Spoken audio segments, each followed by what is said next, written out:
तारे, गैस और धूल के विशाल बादलों में पैदा होते हैं, जिन्हें नेबुला कहते हैं, जो पूरे ब्रह्मांड में बिखरे हुए हैं। ये नेबुला एक जैसे नहीं होते। इनमें कुछ जगहों पर धूल और गैस ज्यादा होती है। समय के साथ गुरुत्वाकर्षण, वह बल जो द्रव्यमान वाली वस्तुओं को आकर्षित करता है, इन घने क्षेत्रों की ओर अधिक से अधिक सामग्री खींचता है।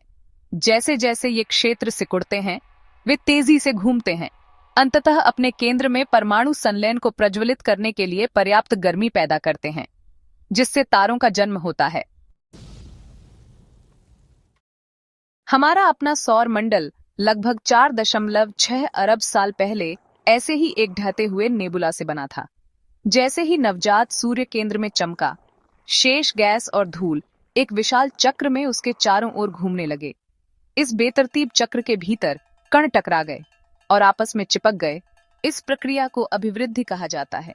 गुरुत्वाकर्षण द्वारा एक साथ खींचे गए ये बढ़ते हुए गुच्छे धीरे धीरे बड़ी और बड़ी वस्तुओं का निर्माण करते हैं। लगभग 4.5 अरब साल पहले इस घूमते हुए घेरे के बीच में पृथ्वी का निर्माण शुरू हुआ। धूल के कण टकराए और आपस में चिपक गए, जिससे बड़े कंकड़, फिर शिलाखंड और अंततः ग्रहाणु बन गए, जो इतने बड़े पिंड थे कि अपना गुरुत्वाकर्षण बल लगा सकें। ये ग्रहाणु अधिक से अधिक सामग्री को आकर्षित करते रहे, जिससे वे बड़े और बड़े होते गए। लाखों वर्षों में अभिवृद्धि की इस प्रक्रिया ने प्रोटो पृथ्वी का निर्माण किया, जो एक गर्म, पिघला हुआ ग्रह था, जो अभी भी लगातार बमबारी के अधीन था। लगभग इसी समय थेया नामक एक मंगल के आकार की वस्तु भी सूर्य की परिक्रमा कर रही थी, एक ऐसे रास्ते पर जो युवा पृथ्वी के लिए विनाशकारी साबित होगा। थेया प्रोटो पृथ्वी की तरह उसी अभिवृद्धि प्रक्रिया का एक उत्पाद था, एक ग्रह भ्रूण जो बड़ा हो गया था, लेकिन एक पूर्ण ग्रह बनने के लिए पर्याप्त नहीं था। हालांकि इसकी कक्षा अस्थिर थी, जो युवा सौर मंडल में सूर्य और अन्य ग्रहों के गुरुत्वाकर्षण खिंचाव से प्रभावित थी। इस अनस्टेबलता ने एक प्रलयकारी घटना का मंच तैयार किया, जिसने पृथ्वी और थेया दोनों की नियति को हमेशा के लिए बदल दिया। भाग 5, जायंट इम्पैक्ट, एक निर्णायक क्षण। लगभग 4.5 अरब साल पहले थेया प्रोटो पृथ्वी से एक प्रलयकारी घटना में टकराया, जिसे जायंट इम्पैक्ट के रूप में जाना जाता है। यह कोई मामूली टक्कर नहीं थी। थेया एक तिरछे कोण पर पृथ्वी से टकराया, जिससे एक शक्तिशाली ग्रह परिवर्तनकारी प्रभाव पड़ा। इस टक्कर में उत्पन्न ऊर्जा अकल्पनीय थी, जिसने प्रोटो पृथ्वी की सतह को तुरंत पिघला दिया और थेया के अधिकांश भाग को वाष्पीकृत कर दिया।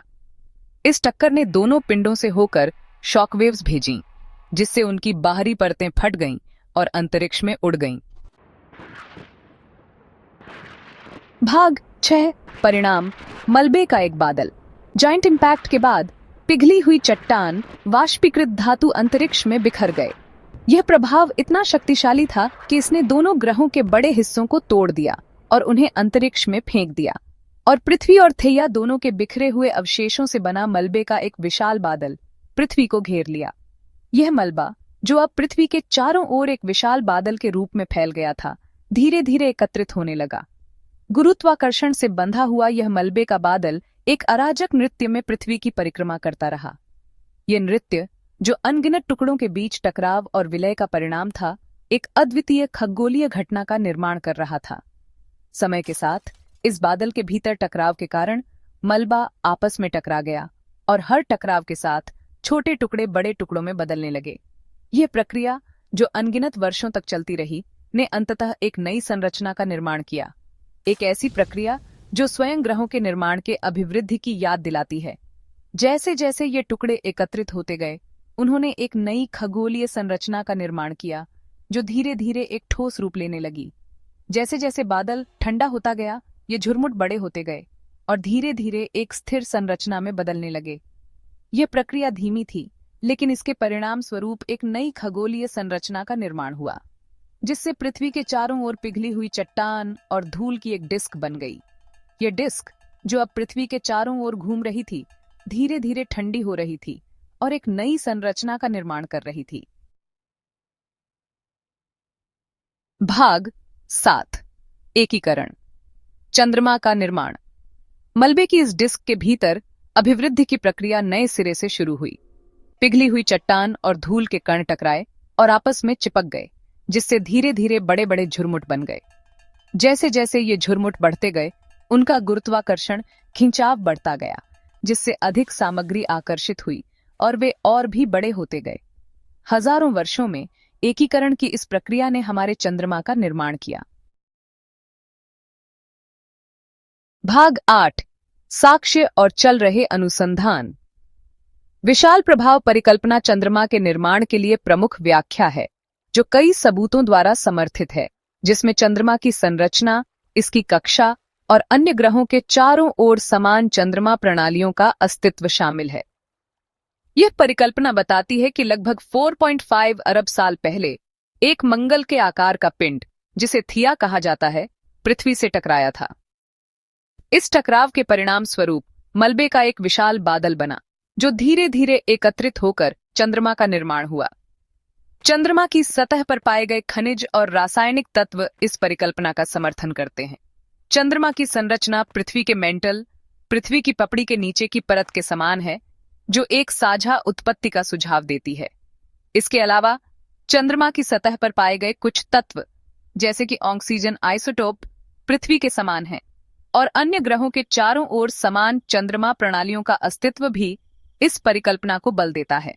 उदाहरण के लिए, बृहस्पति और शनि के चंद्रमा प्रणालियों का अध्ययन करके वैज्ञानिक यह समझने की कोशिश कर रहे हैं कि चंद्रमा कैसे बनते हैं और वे अपने ग्रहों के साथ कैसे बातचीत करते हैं।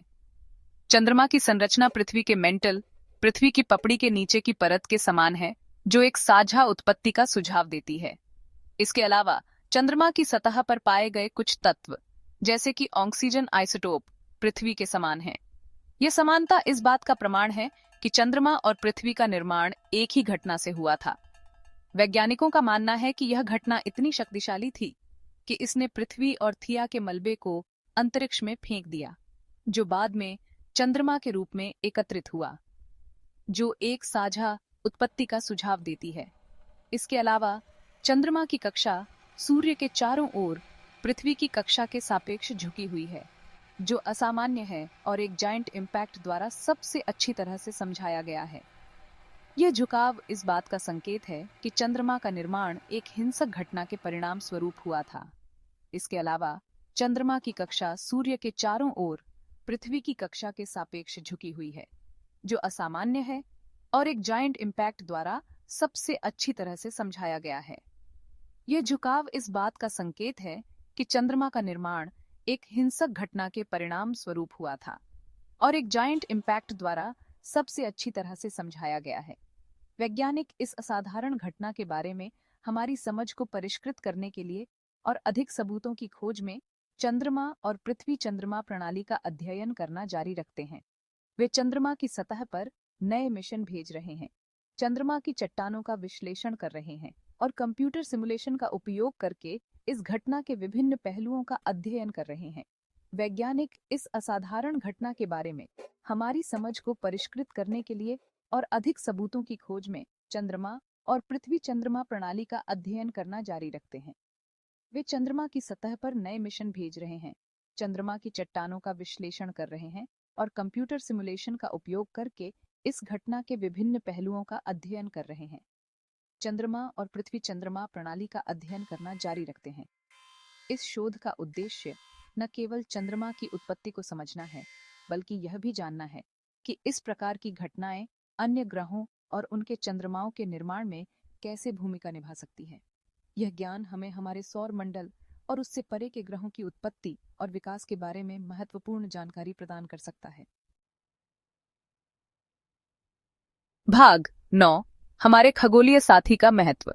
चंद्रमा का निर्माण प्रारंभिक सौर मंडल में केवल एक शानदार घटना नहीं थी, यह एक विशाल टक्कर का परिणाम था जिसने पृथ्वी के साथ साथ चंद्रमा को भी आकार दिया।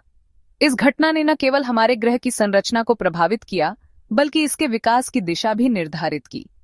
पृथ्वी पर जीवन के विकास के लिए इसके गंभीर निहितार्थ थे। चंद्रमा के बिना पृथ्वी पर जीवन का विकास शायद वैसा नहीं होता जैसा हम आज देखते हैं। चंद्रमा ने हमारे ग्रह के पर्यावरणीय संतुलन को बनाए रखने में महत्वपूर्ण भूमिका निभाई है। चंद्रमा का गुरुत्वाकर्षण खिंचाव पृथ्वी के अक्षीय झुकाव को स्थिर करता है, जिससे हमारे ग्रह पर मौसम और जलवायु स्थिर रहती है। यह स्थिरता जीवन के विकास और विविधता के लिए आवश्यक है, जिससे अत्यधिक जलवायु परिवर्तन को रोका जा सकता है, जो जीवन के लिए विनाशकारी हो सकता है। चंद्रमा के बिना पृथ्वी पर जलवायु इतनी अस्थिर हो सकती थी कि जीवन का अस्तित्व ही मुश्किल हो जाता, जिससे जीवन असंभव हो सकता था, जैसा कि हम जानते हैं। चंद्रमा ने पृथ्वी पर जीवन के लिए एक स्थिर और अनुकूल वातावरण प्रदान किया है, जिससे विभिन्न प्रकार के जीवों का विकास संभव हो सका है। चंद्रमा के ज्वार भाटे समुद्री धाराओं को चलाते हैं, जो समुद्री जीवन के लिए महत्वपूर्ण हैं। ये धाराएं पोषक तत्वों को वितरित करती हैं और समुद्री पारिस्थितिक तंत्र को बनाए रखती हैं, जो पृथ्वी की जलवायु को विनियमित करने और समुद्री पारिस्थितिक तंत्र का समर्थन करने में महत्वपूर्ण भूमिका निभाते हैं। समुद्री धाराओं के बिना समुद्री जीवन का संतुलन बिगड़ सकता है, जिससे पूरे ग्रह पर प्रभाव पड़ सकता है। इसलिए चंद्रमा की उत्पत्ति को समझना केवल एक यूनिवर्सीय रहस्य को उजागर करने के बारे में नहीं है, यह हमारे ग्रह के इतिहास और जीवन के विकास को समझने के बारे में भी है। चंद्रमा की कहानी हमारे अपने अस्तित्व की कहानी है। यह उन परिस्थितियों को समझने के बारे में है जिन्होंने हमारे ग्रह पर जीवन को फलने फूलने दिया। चंद्रमा के बिना पृथ्वी पर जीवन की कहानी बहुत अलग हो सकती थी। इसलिए हमारे खगोलीय साथी का महत्व अनमोल है।